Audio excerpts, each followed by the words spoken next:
Are you ready to create riches in your work and life? It's time for Shedding the Bitch Radio and TV, where you can discuss, debate, and get advice on how to discover and shed the bitches of fear, insecurity, self-doubt, and negativity, so you can realize your dreams and life purpose, and create and accelerate the riches in life you deserve. So let's welcome your Ball of Fire host, Bernadette Boas. Good day, everyone. How are you on this beautiful day?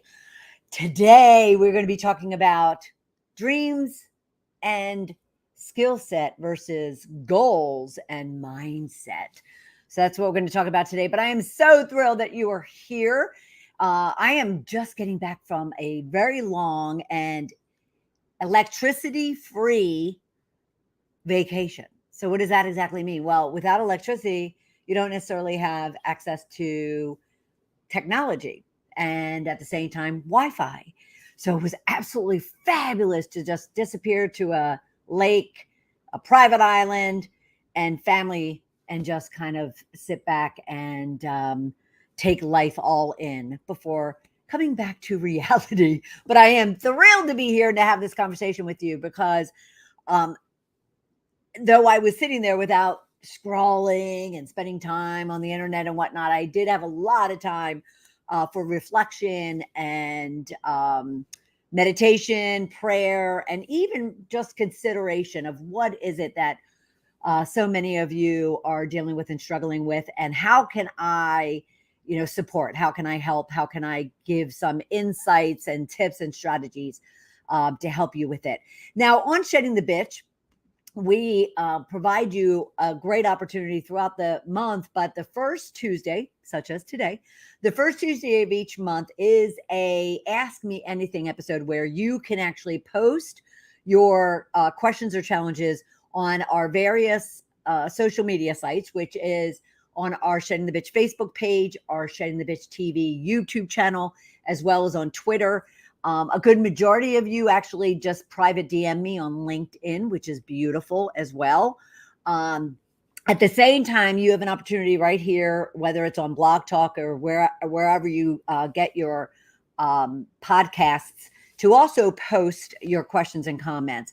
You also have an opportunity for two other ways to get connected to the show. You can call in to 1-818-572-2910 and actually join me in a conversation in regards to whatever it is that you might be dealing with, as well as you can come into the studio with me. If you're watching this on any of one of those platforms I mentioned and you're watching it via or it's coming through to you via StreamYard, you can leave a comment and I can actually send you a private link and you can actually join me on camera in the studio. So there's tons of opportunity for you to get connected and get the support that you need. So I'll be taking a look through all of those various platforms to ensure that we are getting to you and your question and or comment. All right. Okay. So we're talking goals and mindset versus dreams and skill set. You notice I swapped them. I introduced it as dreams and skill set versus goals and mindset.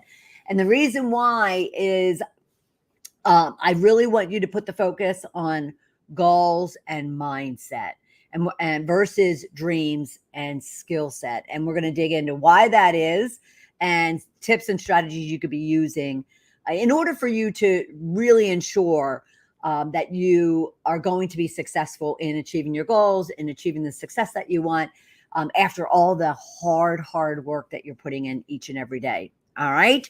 So this conversation is one that as a executive coach, I tend to address on a regular basis.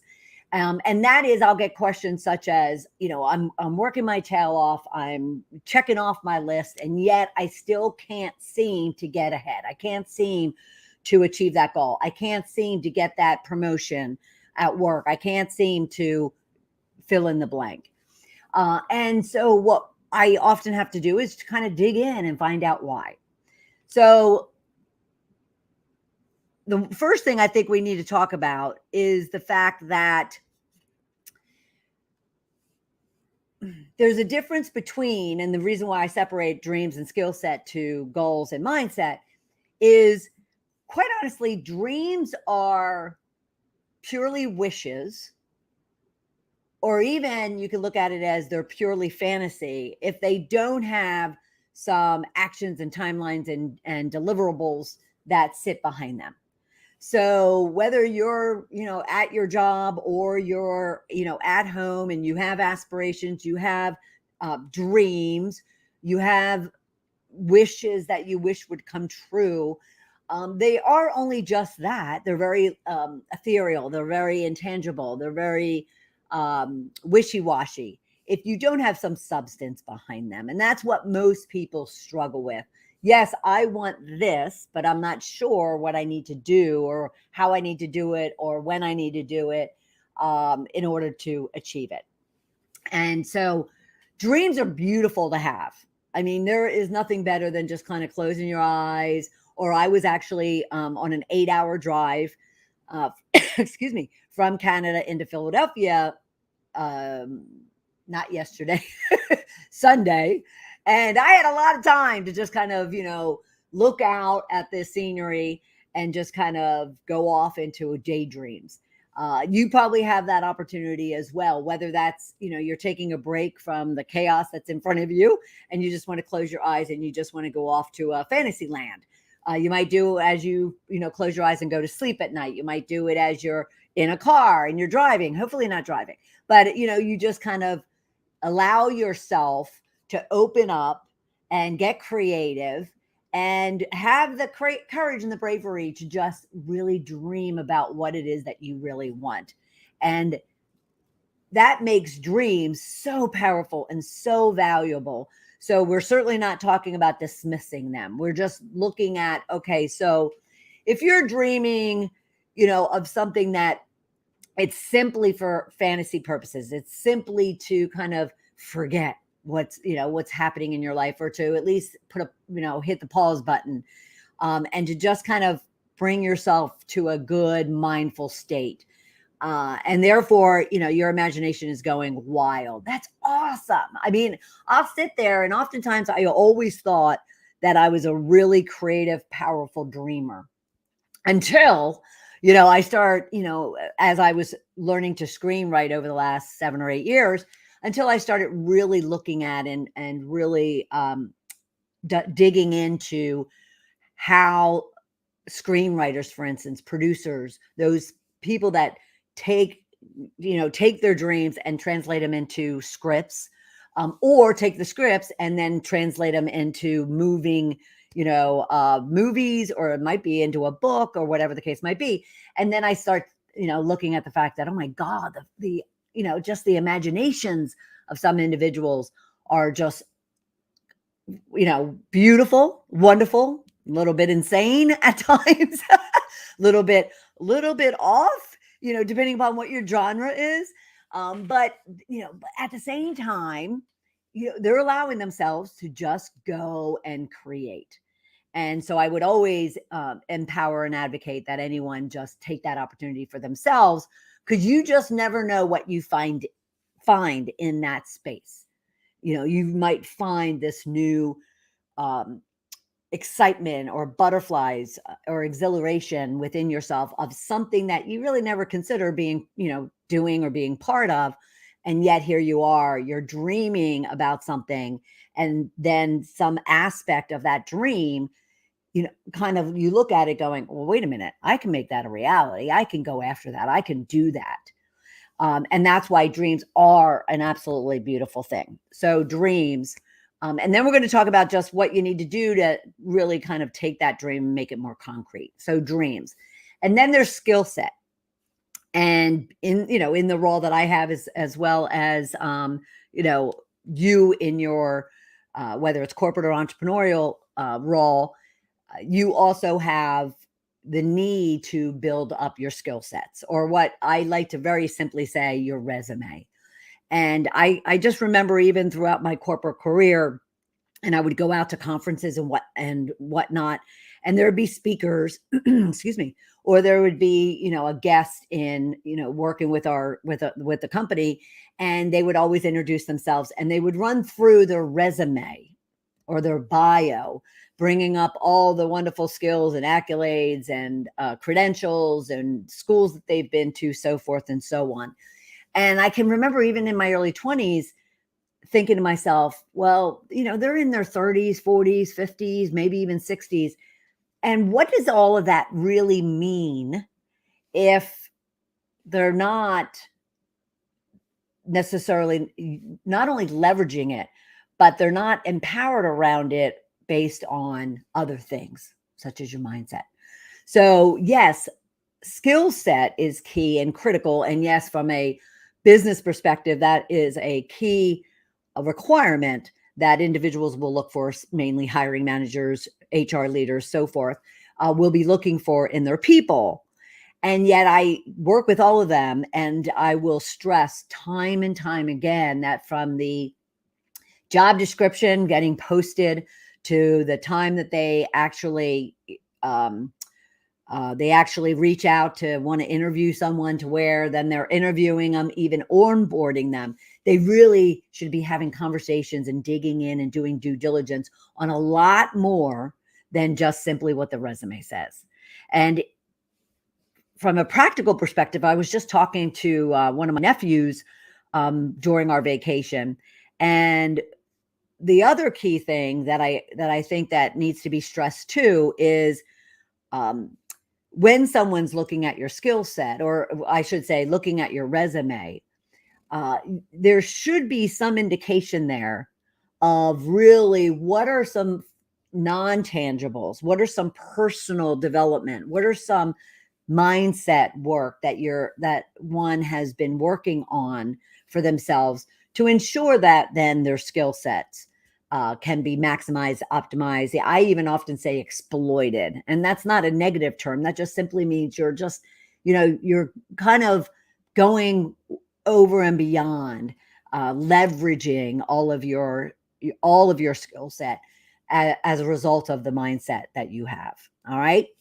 So skill set is absolutely critical. And whether you're 20 or 50 and you're making job changes, maybe you're getting advancements in your job, whatever the case might be, maybe you're starting your own business, there's definitely a requirement for you to go and ensure you have the skills that are necessary. Now, I will stress there for all of you women out there who feel that you have to have, 100% of your skill sets tight for that next opportunity before you go for that next opportunity. Well, that it plain and simply is BS. And you'd be using it as an excuse to delay or to not get uncomfortable or to take on something that you're not familiar with. Because if you had, this is what one little career tip I'll provide anybody, but if you already have everything you need for that next position, then you're going after the wrong position. Make sense? I mean, if you already have all of those skills, if you're already totally capable, if you already have hit the ceiling on what's required to then go and pursue your next adventure, your next opportunity, your next promotion, your next company, whatever the case might be, then you're actually not reaching far enough. All right. So that's one thing I just want you to be thinking about. So skill set's always important to work on. And I'll hesitate saying master. Skill set is always important to work on. Just make sure where your priorities are. All right. And we're going to talk about that in just a second. So, again, dreams are wonderful to have. They're powerful.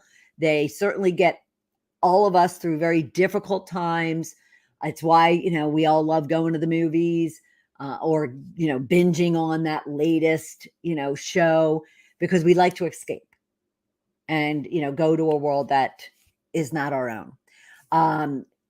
At the same time, we just want to make sure that when we find those dreams that can actually, be turned into reality, then we need to get a little bit more concrete about it.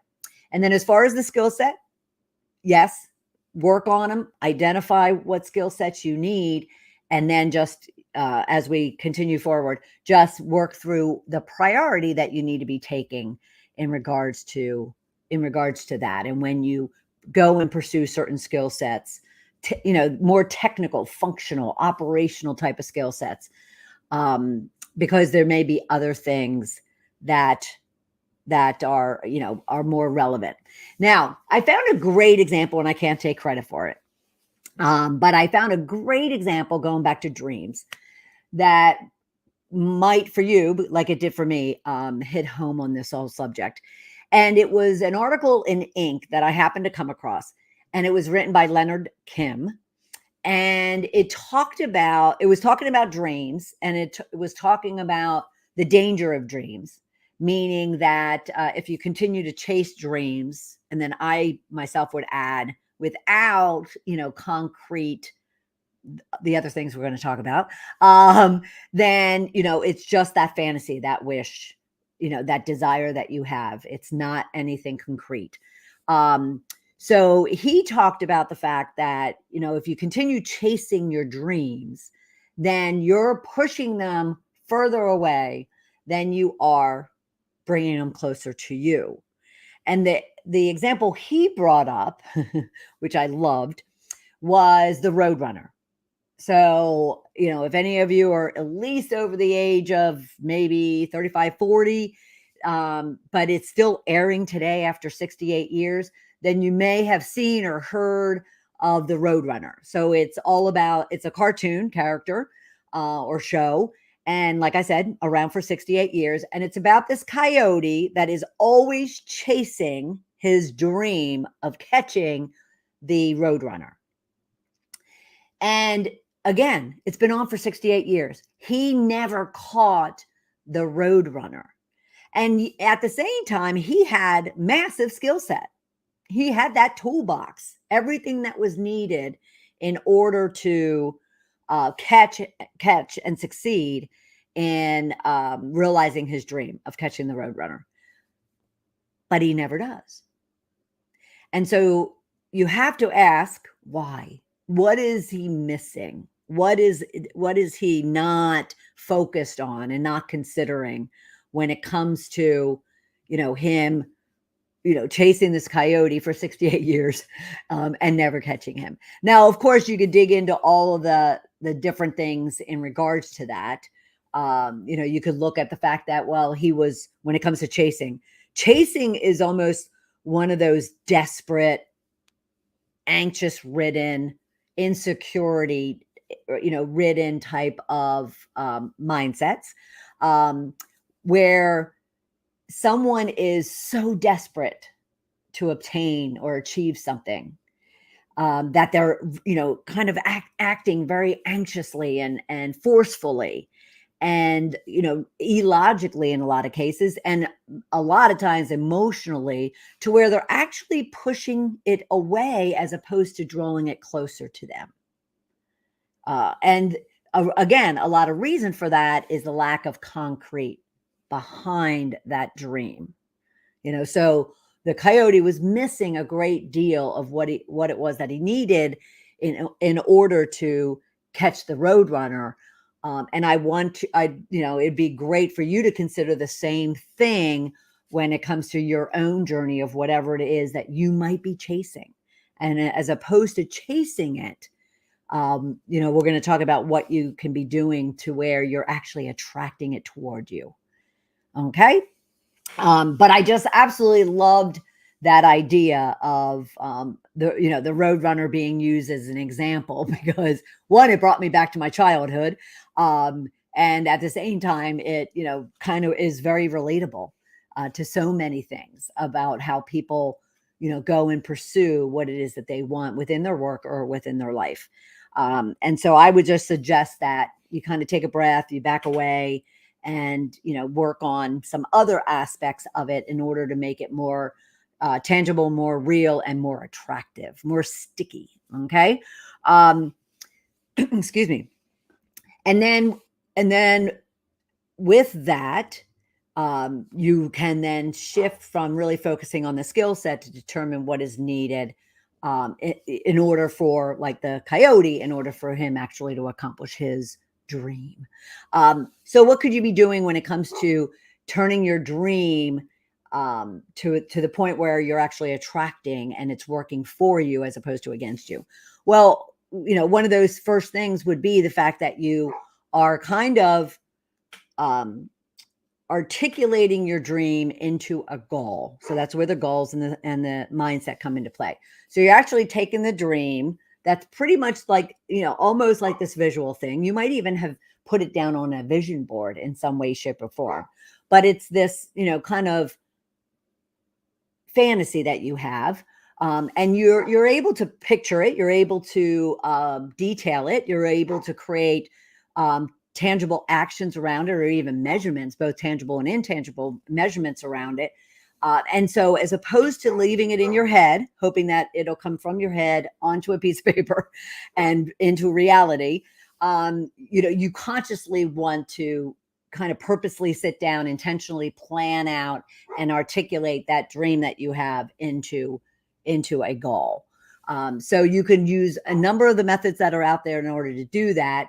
One of the most popular ones being the SMART methodology. And we talk a lot about that, both here on Shedding the Bitch, but also in my practice at Ball of Fire Coaching. And it's just an acronym to help you understand what the elements or components are of a goal, of a dream that you put into details and into concrete. And, it's a acronym that you can follow to ensure that that dream can be realized. So what is that acronym? Well, it's easy to remember SMART, right? It's easy to remember SMART. And we're not going to get into all of that detail here. At the same time, we'll, kind of give you all the specifics around what it is that you can do to get dreams into reality, and then move skill set into something that's more powerful and more attracting to you. So SMART means specific, measurable, actionable. In my world, I use realistic. Some people you might see out there using relevant. And then T is time bound. So again, why you want to, make your dreams concrete is you want to create that roadmap.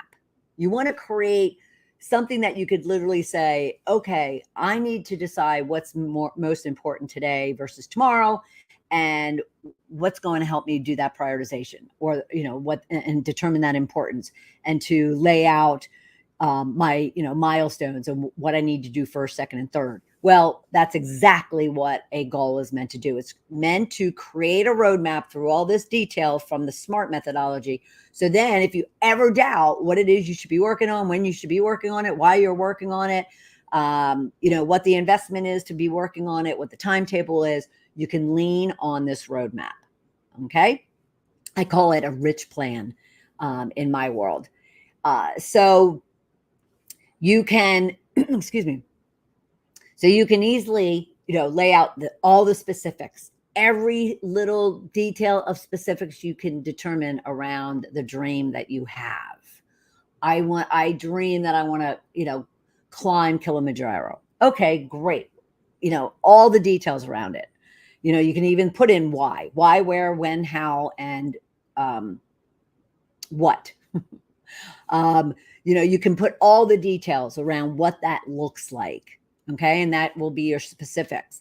And then how are you going to measure whether or not you're successful at achieving that? Well, it could be that you all of a sudden have all of this detail, and that detail includes, I need to research what it takes to climb Kilimanjaro. I need to look up where Kilimanjaro is and, how am I going to get there, and how much is it going to cost, and what does it cost to do this, adventure. And then you can also, you're including into this from a measurement perspective, the fitness, what kind of fitness do I need to be in? And therefore, what do I need to be doing in order to get fit? And how fit do I, need to be, a month from now, 6 months from now, a year from now, what, depending upon the time, the T that you've put onto this dream turned goal. And then you move on, and you could determine all the actions you need to take in order to realize this dream. So you're, like I said, you're laying out everything. You're laying out the research as a task or an action. You're laying out the research on the cost, booking your flights, for hiring a trainer, hiring a partner to go with you, getting all of your equipment. I mean, those all become your action plan. So now even between your S, M, and A, you already have some breadth. You already have some concrete detail around, this dream that you have, and when you wake up tomorrow morning, what you should be doing, when you should be doing it, so forth and so on. All right. So then you move on to R, realistic. And this is really key for me. And I hope for you too, because some people, when they use the term relevant, yeah, it's relevant. I can climb 𝐤𝐤𝐤𝐿. As opposed to if they use realistic, realistic is a little bit more kind of hits the jugular around, yeah, is this realistic? So for instance, if you had set your goal for 𝐤𝐤𝐤𝐿 to be this time next year, 12 months from now, and say, you have medical issues, health issues, weight issues, you have not disabilities, but maybe limitations that can certainly be worked on, but can they be worked on in the time frame that you've come up with? Can they be worked on to where it is realistic that you can actually do this? All right. Now apply this to, is it realistic if I want to go from a manager's position to a VP position in the next 12 months? So say that was your overall goal. You lay out all the specifics, the measurements, the actions to go with that. And when you get to realistic, is it realistic that I can actually do this within 12 months? Not do this ever, but do this based on all the other things that you've laid out, one of which is the timetable. So, you want to be able to do that. One big hiccup people will come up with is, say they're trying to lose weight and say they need to lose a significant amount of weight. Say it's 100 pounds. Yet they've never been on a diet. They hate diets. They don't work out. They pretty much do everything counter smart. I won't even say intuitive to that opportunity, to that goal. Well, is it realistic that you're going to be able to accomplish it? And then is it realistic you're going to accomplish it in the time frame that you've come up with? So that's why I like to use realistic, because it really hits my clients in the eyes, or between the eyes, to really think about what it is that they're signing up for. And then T, of course, is timetable. A lot of people will say goals without timetables, time deadlines are just wishes. So you have dreams, fantasies, wishes. And there's a lot of truth to that. I mean, you could have a goal, and I have many, many people come to me and they say, I have this goal to do X, Y, and Z. And I'll say, good, by when? Well, it doesn't really matter, or, it's not a priority for me. Well, then it's really not a goal. It's still a dream or a wish or a fantasy. It's not a goal. A goal is only relevant.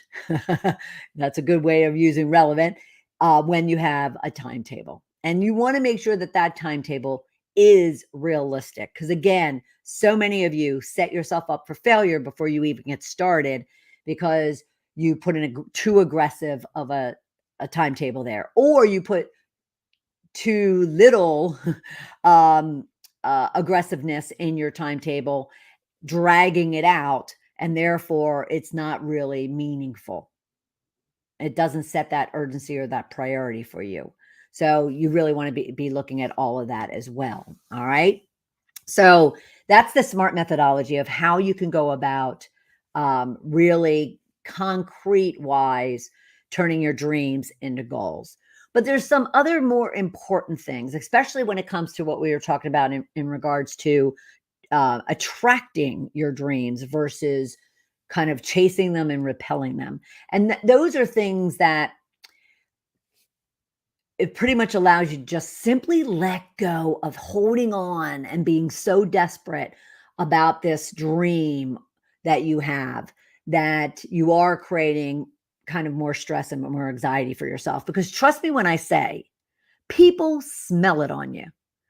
And, I talk a lot about this with entrepreneurs is if they're so desperate to get a client, they're so desperate to build their business, they're so desperate, to achieve something, to get a certain amount of money in the door, that, they're definitely repelling any opportunity to do so because it's just reeking off of them when they're engaging and working with someone. And the same for corporate professionals who really want that next promotion, who really believe they deserve it, who really think that they've earned it.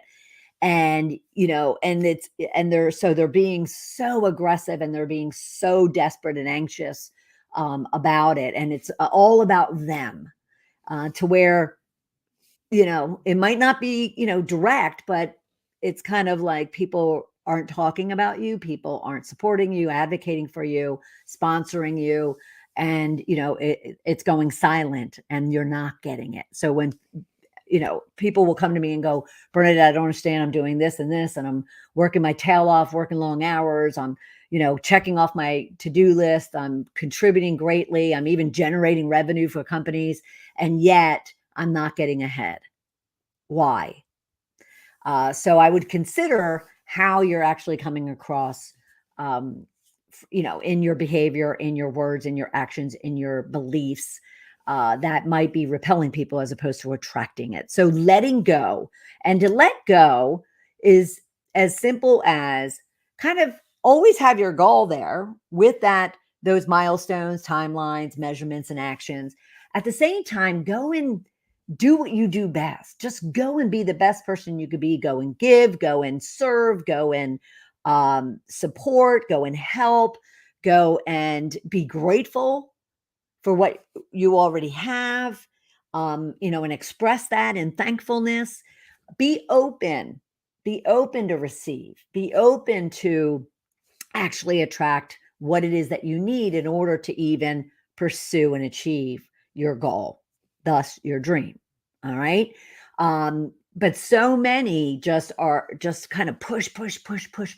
I remember a time I was so desperate to get my business off the ground. And when I first was writing and releasing Shedding the Corporate Bitch, where everything came from, everything that I do today, I sat on my couch for hours after working a full day, desperately, posting and tweeting and Facebooking and YouTubing and doing everything and anything and reaching out to people and making sure everybody knew about my book and everybody was buying it and everybody. And I mean, I killed myself. I almost physically killed myself because I was so desperate. And then I just decided, you know what? None of this is paying off. None of this is getting me any closer. I'm just going to kind of let it go, put it on the shelf, so to speak, slowly just go out, build relationships, get connected, network, help like use what it was that I was writing about and that I wanted so badly to get out there into people's hands, and start just giving it and sharing it and teaching it and coaching it and mentoring it and serving and helping and supporting. And, whether it was, I've been doing Shedding the Bitch since 2010. So then I just started, doing the YouTube and doing, mastermind groups and online education and, beyond my work.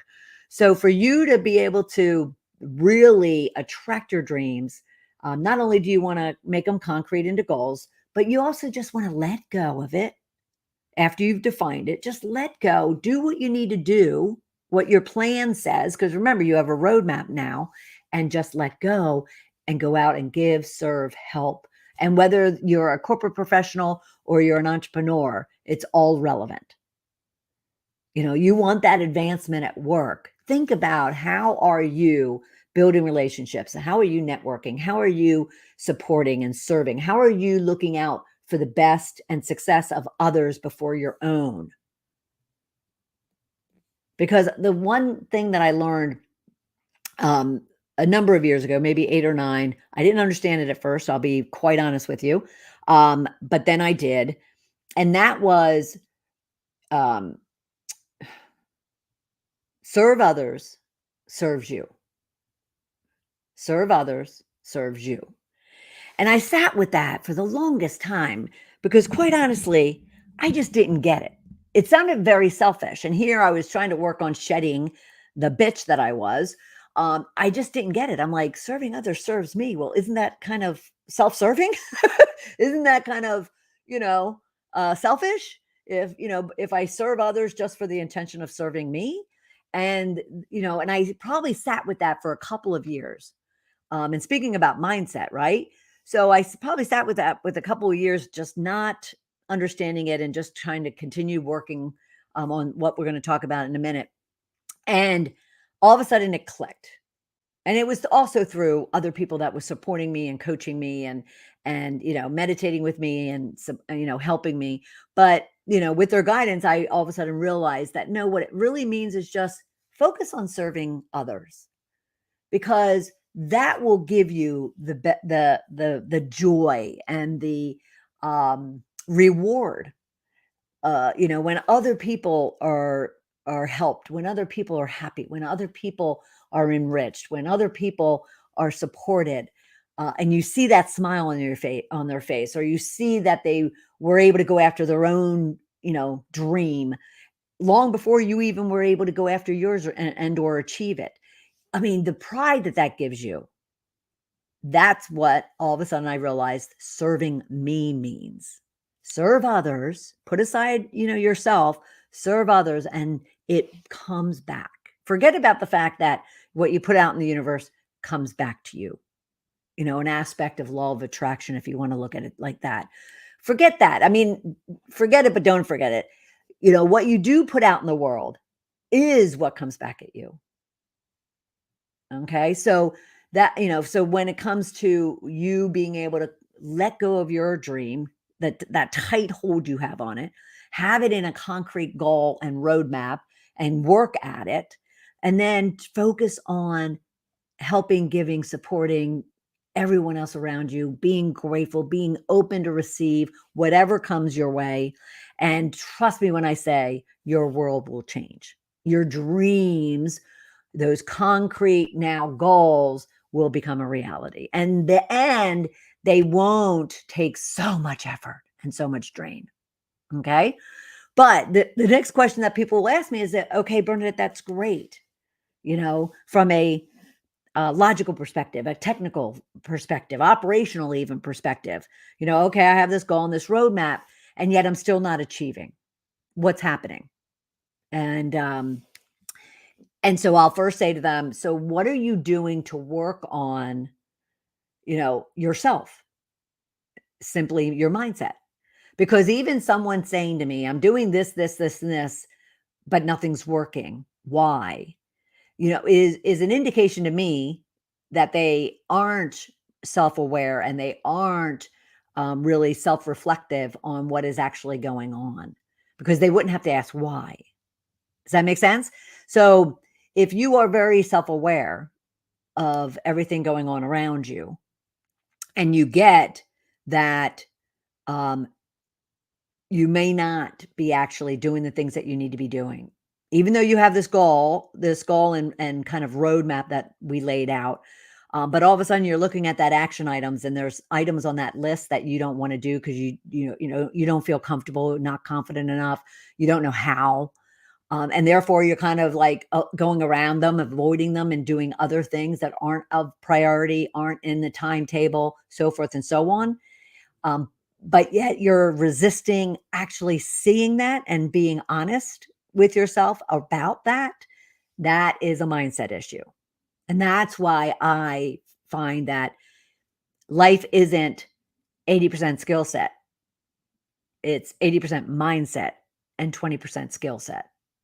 Because you can have all the skills in the world. You can have the best resume packed with the Ivy League, education and best company logos attached to it, with awards and accolades and certifications, so forth and so on. But if you don't have an empowered mindset, if you're not self-aware of both your strengths and your weaknesses, what I call riches are your strengths and bitches are your weaknesses, and you're not willing to look at them square in the eye and, confront the impact that they're having on you, good or bad, well, that's the number one place that you then should start working on.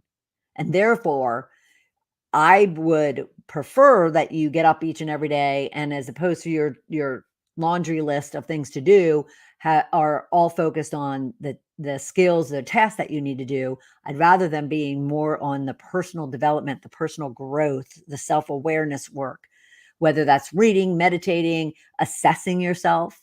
And I'll talk about that in just a second, but I'd rather you focus there. All right. So, that's just something to keep in mind. I'm just glancing over here for just a second. So that's just something to keep in mind, because all that skill set's not going to get you anywhere if you don't feel confident, if you're doubting yourself, if you feel you're not deserving, if you're suffering with imposter syndrome, if in any way you're negative, or you just have low self-esteem or low self-worth. Any of that is going to prevent you from totally leveraging, let alone exploiting, all of that talent, all of those riches, that are on that resume. Okay. Now, and keep in mind too, a lot of your riches can't be put on a resume. That kindness, that compassion, that empathy, that, leadership. A lot of those things, they those soft skills, but they're soft, and therefore people have a hard time articulating those within a resume. And I would argue, maybe contrary to what I might have just said, that you could certainly put things on your resume that reflect the work that you're doing on yourself. I continue to have a longtime mentoree, and he certainly, I'm sure that he puts on his resume when he is looking for a job, that he puts on his resume that he has a coach, that he has an executive leadership coach. That speaks volumes to those looking at it, that, oh, wow, he's, taking these training classes, or he's, part of this, certain mastermind group that's focused on personal development or personal growth in one way or the other. So as opposed to everyone so focused on that skill set and that resume, I really would want you to be very much focused on, waking up every day and identifying what it is that you want to be working on when it comes to your own personal empowerment and self-awareness. So in my world, I call it the shift to riches formula. And it really, like the SMART methodology, there isn't an acronym to it, but there's a very, simple, you want to discover who you are, and everything about you. So then you can confront and shed, excuse me, those things that you don't like about yourself, or that aren't working for you, or that aren't kind of in your path in your future. And once you start doing that, once you discover and confront and shed those things that are just holding you down and keeping you back, and it's people, places, and things. It's people, places, things, mindset, belief systems, values, whatever the case might be. Once you do that, it's amazing that you start creating and accelerating what it is that you want in your life, attracting what it is you want in your life. So that's how we, that's what we refer to as the shift to riches formula, is that ability to really, discover who you are, confront the good, the bad, and the ugly.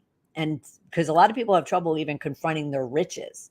So you can shed what it is you want, or shed what it is you don't want, keep what you want, and create and accelerate everything else going forward.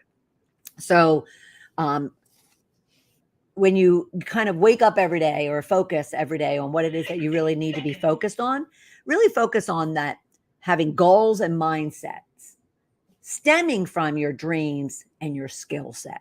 And that will set you up for success at work and at home for as long as you need it. All right. So if you have any questions or need any support, be sure to check me out at balloffirecoaching.com, but be here each and every Tuesday.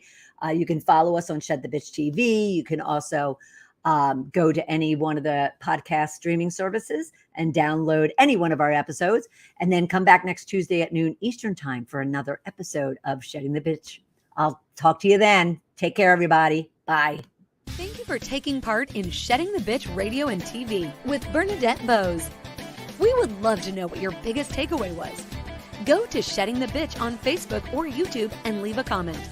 You can also subscribe to the show on Apple Podcasts and YouTube so you don't miss a single episode of the show. And with your input, we can help other powerhouse women just like you find the show and decide if it's right for them. Learn more about Bernadette at balloffirecoaching.com. See you next week.